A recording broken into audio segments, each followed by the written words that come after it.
നമസ്കാരം. ഇന്ന് നമ്മൾ സംസാരിക്കാൻ പോകുന്നത് വളരെ രസകരമായൊരു കാര്യത്തെക്കുറിച്ചാണ്. ജിജ്ഞാസ.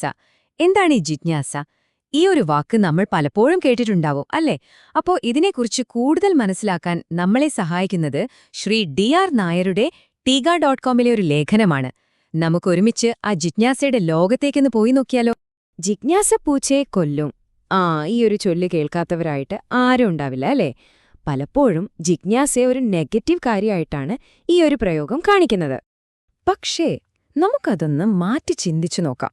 ശരിക്കും ആ ജിജ്ഞാസ തന്നെയല്ലേ ഒരു പൂച്ചയെ അതിന്റെ ചുറ്റുപാടിനെപ്പറ്റി പഠിക്കാനും കളിക്കാനും എപ്പോഴും ഉഷാറായിരിക്കാനും സഹായിക്കുന്നത്? അപ്പോ അതൊരു അപകടമല്ല. സത്യത്തിൽ ജീവിതത്തെ മുന്നോട്ട് കൊണ്ടുപോകുന്ന ഒരു കിടിലൻ ശക്തിയാണ് ഈ ജിജ്ഞാസ. ഓക്കെ, അപ്പൊ നമുക്ക് ഈ ജിജ്ഞാസയുടെ തീപ്പൊരിയെപ്പറ്റി കുറച്ചുകൂടി അടുത്തറിയാം. ശരിക്കും എന്താണിത്?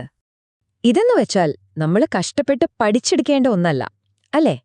എല്ലാ കുട്ടികളുടെയും ഉള്ളില് ജന്മനാ ഉള്ളൊരു സംഭവമാണിത്, ഒരു കുഞ്ഞു തീപ്പൊരി പോലെ. പക്ഷെ പലപ്പോഴും നമ്മൾ വളരുംതോറും ആ തീപ്പൊരി അണഞ്ഞു പോകാതെ നോക്കാൻ മറന്നുപോകും. ആ തീപ്പൊരിയുടെ ശബ്ദം എങ്ങനെയായിരിക്കുന്നറിയോ? അത് ചോദ്യങ്ങളായിട്ടാണ് പുറത്തുവരുന്നത്. എന്തുകൊണ്ട് ആകാശം ചിലപ്പോൾ പിങ്ക് നിറത്തിലാവുന്നത്? എന്തിനാ പക്ഷികളൊക്കെ രാവിലെ തന്നെ പാടുന്നത്? ഈ ഉറുമ്പുകളൊക്കെ എങ്ങനെയാ ഇങ്ങനെ കൃത്യം ലൈനായിട്ട് പോകുന്നത്? കണ്ടോ, ഇതുപോലത്തെ നിഷ്കളങ്കമായ ചോദ്യങ്ങൾ. അതാണ് ജിജ്ഞാസയുടെ ഏറ്റവും ശുദ്ധമായ രൂപം. ഇവിടെയാണ് ഏറ്റവും രസകരമായ കാര്യം. ജിജ്ഞാസ എന്ന് പറയുന്നത് നമ്മുടെയൊക്കെ ആശങ്കകൾക്കുള്ളൊരു മറുമരുന്ന് കൂടിയാണ്. നമ്മൾ വെറുതെ വേവലാതിപ്പെട്ടിരിക്കുമ്പോൾ ജിജ്ഞാസയുണ്ടെങ്കിൽ ഏത് പ്രശ്നത്തെ നമുക്കൊരു പസിൽ പോലെ കാണാൻ പറ്റും, ഒരു ചാലഞ്ചായിട്ട് എടുക്കാൻ പറ്റും. അത് ജീവിതത്തിൽ കൂടുതൽ സന്തോഷം കൊണ്ടുവരും, ഉറപ്പാണ്. അപ്പോ ഈ ജിജ്ഞാസയുടെ തീപ്പൊരി ഉപയോഗിച്ച് നമ്മുടെ കൺമുന്നിലുള്ള അത്ഭുതങ്ങളെ എങ്ങനെ കണ്ടെത്താം? നമുക്ക് നോക്കാം.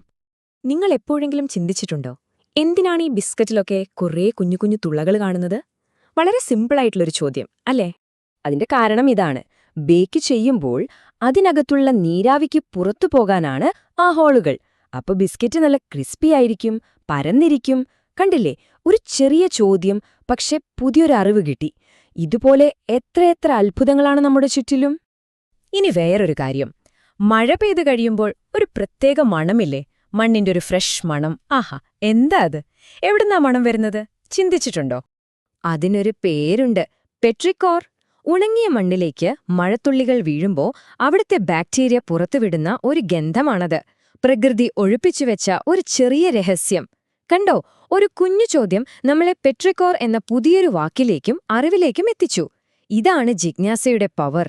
ഓക്കെ, അപ്പൊ ഇതുവരെ നമ്മൾ സംസാരിച്ചത് സാധനങ്ങളെക്കുറിച്ചും പ്രകൃതിയെക്കുറിച്ചുമൊക്കെയാണ്. ഇനി നമുക്ക് ജിജ്ഞാസയെ മനുഷ്യബന്ധങ്ങളിലേക്ക് കൊണ്ടുവന്നാലോ? കാരണം ജിജ്ഞാസ വെറും വസ്തുക്കളോട് മാത്രം പോരല്ലോ, അത് മനുഷ്യരോടുമാവാം. ശരിക്കും പറഞ്ഞാൽ മറ്റൊരാളെ ആഴത്തിൽ മനസ്സിലാക്കാൻ, അവരുമായി നല്ലൊരു ബന്ധമുണ്ടാക്കാൻ ജിജ്ഞാസയേക്കാൾ നല്ലൊരു മാർഗമില്ല. ഒന്ന് ആലോചിച്ചു നോക്കൂ, നമ്മുടെ ഒരു സുഹൃത്ത് ആകെ വിഷമിച്ചിരിക്കുകയാണ്. അപ്പൊ നമ്മള് വെറുതെ എന്തു പറ്റിയെന്ന് ചോദിക്കുന്നതിനും ആത്മാർത്ഥമായി എന്താ നിന്നെ അലട്ടുന്നത് എന്നറിയാനുള്ള ഒരു ജിജ്ഞാസയോട് ചോദിക്കുന്നതിനും തമ്മിൽ വലിയ വ്യത്യാസമില്ലേ? അതിനുള്ള വഴി വളരെ സിമ്പിളാണ്. ആദ്യം സ്നേഹത്തോടെ ചോദിക്കുക, പിന്നെ അവർ പറയുന്നത് മുഴുവനായിട്ട് ശ്രദ്ധയോടെ കേൾക്കുക. അപ്പോ കാണാം ആ ബന്ധം എത്രത്തോളം ദൃഢമാവുമെന്ന്. അപ്പോ നമ്മൾ ഏകദേശം അവസാന ഭാഗത്തേക്കെത്തി.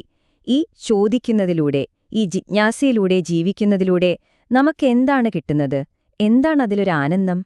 സിമ്പിളായി പറഞ്ഞാല്, ജിജ്ഞാസയുള്ള ഒരാൾക്ക് ജീവിതം ഒരിക്കലും ബോറടിക്കില്ല. ഓരോ ദിവസവും പുതിയതായി തോന്നും. പ്രശ്നങ്ങൾ വരുമ്പോൾ തളർന്നു പോവില്ല, അതിനെ ഒരു കളിയായി കാണും. ചുറ്റുമുള്ള ചെറിയ ചെറിയ കാര്യങ്ങളിലെ സൗന്ദര്യവും അത്ഭുതവും ഒക്കെ നമ്മൾ കാണാൻ തുടങ്ങും.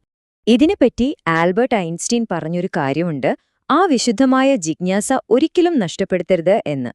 അറിവിന്റെ ലോകത്തേക്കുള്ള താക്കോൽ അതാണെന്ന് അദ്ദേഹത്തിന് അറിയാമായിരുന്നു.